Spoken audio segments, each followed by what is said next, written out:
We're here at ASOTUCon 2025 in New Orleans. I'm Michael Cirillo for ASOTU, standing with Kaylee Felio. She is a sales and marketing director at PartsEdge. Kaylee, thanks so much for joining me. Thanks for having me. Okay, I'm dying to know, we know a little bit about PartsEdge, but for those that are maybe unaware, how would you talk about PartsEdge? What problem is it solving for the dealer body?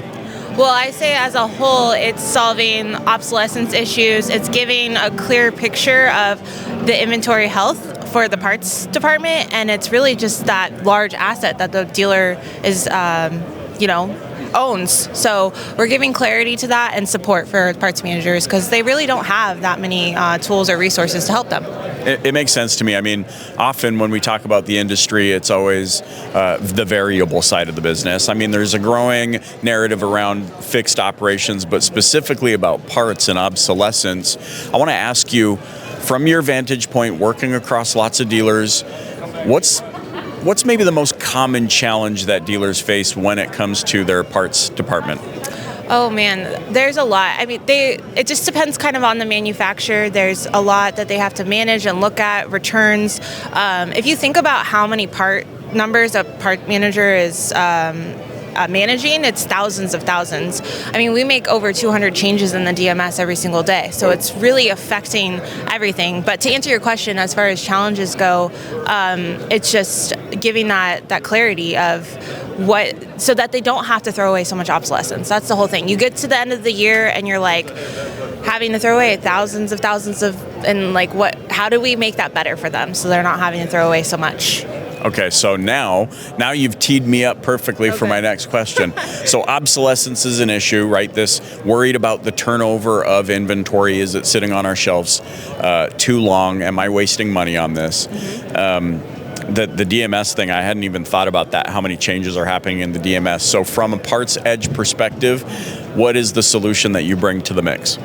The solution is just what we can do in the data and helping support and, like I said, bring clarity to the parts manager, just to give them that kind of validation of things they already kind of intuitively know. Because I don't know about you, if you've talked to a parts manager, they're very data analytical. They know their stuff, right. And so it's just giving them that support and clear picture of what it is. So it's not really a software that they have to learn. It's actually making that DMS work better for them to produce the most proficient inventory for their market.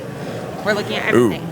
Ooh, this is interesting. So you're talking about market specific. You're not coming in and saying, oh, well, you're in rural USA, but what we see our big rooftops do in metropolitan markets. You're actually dialing in data for the specific region that they're in. Well, yeah, it's based off their demand. So when you set up the system, then it's really tracking the parts so that they can stock to their true demand. So we're not actually saying this is your market demand. We're using their data and it's producing their demand, if that makes sense, hopefully.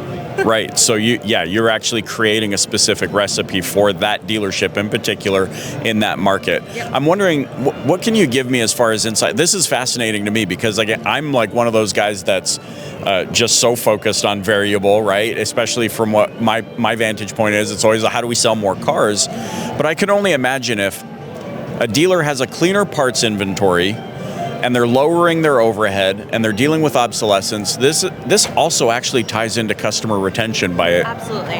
Yeah, because what we see is they have more of the right parts, so then techs are able to turn in less carryovers. So it's not just affecting the health of their investment, it's also affecting service because they're stocking more of the right parts. And some will say, well, we have an auto stock replenishment program. Our manufacturer tells us what we need to stock. Well, they're only looking at a small portion of your inventory. There's a whole entire inventory that is still kind of selling that they're not really looking at from what we found. And that's kind of generalized too, because manufacturers are a little bit, everyone's a little different. So there you have it. If you have an auto replenishment program, you are still kind of missing the boat. PartsEdge solves that. Kaylee, as we wind down, how can those listening and watching get in touch with you and connect? Yeah, you can find me on LinkedIn, Kaylee Felio, or you can go to partsedge.com, and that's how you find me.